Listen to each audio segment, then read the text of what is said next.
Guarantee अगर आप क्या होता है ना, आपको पता है सर, मैं सारे लोगों का आप गारंटी नहीं ले पाओगे। तो कमेटी की पहली बात संविधान की गारंटी है सर, संविधान की गारंटी है, संविधान की गारंटी है, कानून तो है ही है, संविधान के अनुसार ही तो देश संविधान के अनुसार ही हम लोगों ने सूचना दिया, सूचना देके रैली निकालने का परमिशन लिया तूता में। कहते हैं दुनिया में सबसे बड़ा अभिशाप जो है वो है गरीबी, लेकिन दूसरे नंबर पर अगर ये कहा जाए ना गरीबी के बाद तो वो है बेरोजगारी।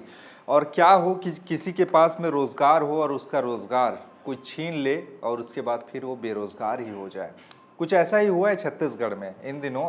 जो सबसे बड़े चर्चा में है वो है बीएड बर्खास्त सहायक शिक्षक, जो किसी समय सरगुजा और बस्तर के आदिवासी अंचलों के प्राइमरी स्कूलों में पदस्थ थे, लेकिन उनको सरकार ने निकाल दिया है, बाहर का रास्ता दिखा दिया है, ये कहते हुए कोर्ट ने कहा कि ये लोग पात्र नहीं, नियम की अनदेखी करके इनको भर्ती किया गया ऐसे वैसे करके। लेकिन आप सोचिए, जो व्यक्ति साल भर तक नौकरी कर लिया हो और उनको निकाल दिया जाए और एकाएक उनके पास रोजी रोटी की संकट आन पड़े, घर बार कैसे चलाया जाए और दिन भर का डिप्रेशन, परेशानी, ये सब अपने सर पर माथे पर लेकर वो लोग घूमें और सरकार से अनुनय विनय करे कि हमारी आजीविका सुरक्षित कर दीजिए, हमारी नौकरी बचा लीजिए, कहीं भी कम से कम समायोजन कर दीजिए। हम जिस पद पर थे, जहां पदस्थ थे, वहां नौकरी न देकर कहीं तो खाली जगह होगा, कहीं इतना बड़ा आपका सरकारी तंत्र है, विभाग है, कहीं ना कहीं तो कुछ ना कुछ पद खाली होगा, वहां पर समायोजित कर दीजिए, वहां पर भर दीजिए, ऐसा करके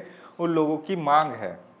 भरे होली के त्यौहार में उन लोगों ने होली का रंग भी ठीक से एक दूसरे के ऊपर लगाया भी नहीं होगा। होली का रंग उनके लिए फीका ही फीका रहा होगा, क्योंकि सरकार ने और शासन प्रशासन की ऐसी सिस्टम की नज़रअंदाजी और सिस्टम की खामियों ने उनको ऐसे रास्ते पर लाकर खड़ा किया है कि वो लोग घर कहे ना घाट के। और बहुत से लोगों की स्थिति ऐसी है कि वो लोग अपनी ईएमआई नहीं चुका रहे, क्योंकि अब उनके पास नौकरी थी तो उन्होंने सोचा होगा कि अब तो हम नौकरी पे लग गए हैं, अब पैसा आ रहा है तो चलो घर वार बनाना है, कुछ खरीदना है, गाड़ी लेनी है, ऐसे करके उन लोगों ने, बहुत से लोगों ने बैंक से उधार ले लिया, कर्ज ले लिया। अब ईएमआई कहाँ से पटाए, उनकी सैलरी आ नहीं रही, रुक गई है। अब वो लोग चाहते हैं कि उनका बात सरकार सुने और उनको समायोजन की जो प्रक्रिया है वो पूरी करे। हालांकि सरकार ने डीएड बीएड इन शिक्षकों के लिए, डीएड वालों को कह दिया कि अब आपके लिए नौकरी का रास्ता साफ है, लेकिन इनकी नौकरी के लिए क्या, इनके लिए कमेटी ज़रूर बना दी गई है, लेकिन उस कमेटी का अता पता नहीं है।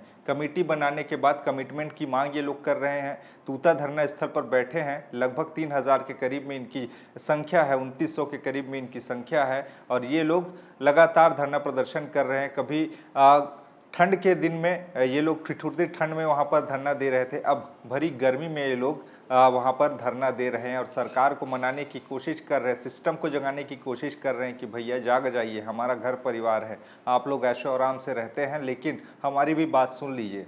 आपके सरकार बड़े बड़े मोटिवेशनल बातें करती है किसी युवाओं के लिए, ये करेंगे वो करेंगे, और चुनाव जीतने के बाद आप लोगों की सभी चीज़ें रफू चक्कर हो जाती है, कुछ दिखाई नहीं देता। ऐसे करके इनकी मांग है और सरकार से ये लोग गुहार लगा रहे हैं कि जो कमेटी आपने बताई है जल्दी से जल्दी उस कमेटी का रिपोर्ट आए और इनको समायोजित किया जाए, क्योंकि बहुत से लोगों का घर परिवार उजड़ने की स्थिति में है, डिप्रेशन में चले गए हैं। माँ बाप ऐसे ही इनको पालते पोसते बड़ा किए थे और नौकरी लगने के बाद उनके चेहरे पर भी मुस्कान थी कि कभी अब मेरा बेटा मेरी बेटी नौकरी पे लग गए हैं, अब घर परिवार अच्छे से चले गए, ऐसे करके वो लोग भी इनके भविष्य का सपना संजोए रिश्ता ढूंढ रहे थे। लेकिन बर्खास्त बीएड सहायक शिक्षकों की नौकरी गई तो उनके रिश्ते भी टूट गए। तो ऐसे ऐसी कहानियां हैं और ये लोग लगातार प्रदर्शन कर रहे हैं। बीते दिनों इन्होंने मंत्रालय के पास जाने की कोशिश की बड़ी संख्या में, लेकिन वहां पर पुलिस वालों ने उनको रोक दिया। पुलिस वाले भी समझा बुझा रहे हैं कि कानून हाथ में मत लीजिए। ये लोग भी कह रहे हैं कि हम कानून हाथ में नहीं ले रहे, हम शांतिपूर्वक प्रदर्शन कर रहे हैं और सरकार को मनाने और जगाने की कोशिश कर रहे हैं कि हमारे पक्ष में भी वो लोग कहीं ना कहीं कुछ ना कुछ सकारात्मक पहल करे और हमें हमारी आजीविका को सुरक्षित करने का रास्ता साफ करे, ऐसे करके। और एक बार पिछले बार जब वो लोग आए थे तेलीबांधा तालाब के पास, तो वहाँ पर जिस ढंग की ज़्यादतियाँ पुलिस वालों ने की उसको लेकर भी उन्होंने नाराज़गी जताई और जो लड़कियाँ जो पुरुष पुलिसकर्मी थे उनको हाथ लगाया, तो वो लोग भी लज्जावसन अब आ नहीं रहे हैं, ऐसा करके ये लोग भी कह रहे हैं। और इस तरह से ये लोग अपनी आजीविका की सुरक्षा के लिए मांग कर रहे हैं, यानी कि जो बातें सरकारें कहती हैं कि हम ये करेंगे, युवाओं के लिए वो करेंगे, ऐसे करके, लेकिन धीरे धीरे करके वो चीज़ें दिखाई नहीं देती धरातल पर। चुनाव बीत गए, अब चुनाव के बाद आचार संहिता खत्म हो गया और ये लोग फिर से डटे हैं अपने हक की, अपने अधिकार की लड़ाई मानते हुए कि हम अपनी आजीविका सुरक्षित करा के रहेंगे, हम अपना रोजगार लेके रहेंगे, ऐसे करके। खैर क्या होगा आगे देखने वाली बात होगी, क्योंकि ये लोग अटल अडिग संकल्प के साथ अपने बाल बच्चों को लेकर, कई महिलाएं यहाँ पर आई हुई हैं और कई लोग आए हुए अपने घर परिवार छोड़कर यहाँ पर, ताकि सरकार इनकी बात सुने। लेकिन सरकार की तरफ से एक भी पहल न किया जाना इनके लिए अभी काफ़ी ज़्यादा चिंता का विषय बना हुआ है। अब इस बारे में होगा क्या, ये देखने वाली बात होगी, क्योंकि ये लोग बहुत से लोग कहते हैं कि ओपी चौधरी ऐसे कहते थे, वैसे कहते थे, युवाओं की बात करते हैं, और ओपी चौधरी ने जिस तरीके से नज़रअंदाजी की है और इन लोगों से बातचीत नहीं कर रहे हैं, इसको लेकर भी ये लोग काफ़ी ज़्यादा गुस्साए हैं और काफ़ी ज़्यादा निराश हैं कि हमसे सरकार का कोई नुमाइंदा खुलकर बात करना नहीं चाहता। तो ये भी इनके लिए नाराज़गी है, चूँकि ओपी चौधरी कभी कलेक्टर रहे हैं, अपनी गरीबी का हवाला देते हुए कई सिंपैथी बटोरी कि एक गरीब का लड़का कलेक्टर बना, उसके बाद में आज प्रदेश के वित्त मंत्री बने हैं, विधायक बने और विश्व की सबसे बड़ी पार्टी भारतीय जनता पार्टी के एक नेता के तौर पर उभर कर सामने आया है। और युवाओं की बात करते हैं तो ऐसे में अब वो ओपी चौधरी कहाँ हैं जो कभी युवा की बात करते थे, अब हमारे हक की लड़ाई में वो क्यों साथ नहीं दे रहे हैं, ऐसा करके इनका आरोप है और इनकी निराशा भी है। अब इस मामले में होगा क्या, देखने वाली बात होगी, चूँकि आज़ादी के बीतने के इतने साल बाद जब हम 78वां वर्षगांठ मनाएं आज़ादी का और छत्तीसगढ़ बनने के 25 साल हो चुके हैं, सिल्वर जुबली मना रहे, रजत जयंती सरकार इसको घोषित करके रखी है, तो ऐसे में इन युवाओं का भविष्य कहाँ तक लटका रहेगा और कब तक इनके जो अंधकार है वहाँ पर प्रकाश पड़ेगा, ये देखने वाली बात होगी। और सरकार इस बारे में क्या पहल करती है, चूँकि लोग अटल और अडिग इरादे के साथ में बैठे हुए हैं कि कब ये लोग आएंगे और हमारी बात सुनेंगे और कब इनके पक्ष में ये पूरा मामला सामने आएगा या फिर इनके पक्ष में पूरा का पूरा माहौल बनेगा, ऐसा करके। खैर सुनिए क्या कुछ कह रहे हैं ये लोग और बताइएगा सोचकर कि आप क्या सोचते हैं इनके बारे में, क्योंकि विषय बड़ा गंभीर है और गंभीर विषय होने के साथ साथ सरकार के लिए भी सोचने की और चिंता की ये बात है कि इतने बड़े परिवारों को आखिर रोजगार कैसे ये लोग मुहैया कराएंगे। बताइएगा नीचे कमेंट में। मरीन ड्राइव वाले दिन ना जो उनके साथ हुए ना सर, जो मरीन ड्राइव के साथ वो लड़कियां ना निकलती नहीं सर घर से।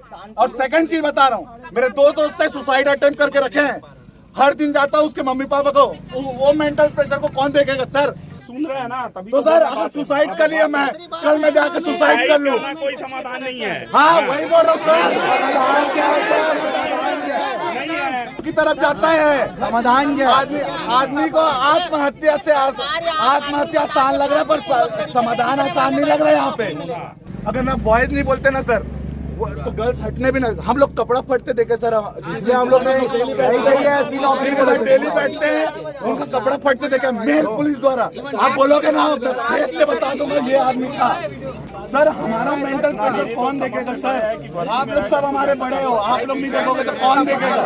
ये मेरे आप जो कर रहे हो ना, मैं सर मैं कुछ नहीं कर रहा, मैं तो बस आप लोग की बात कर रहा हूँ। अरे यार सुनो ना, आप सुनो ना, मैं सुना ना, अब आप भी सुन लो थोड़ा।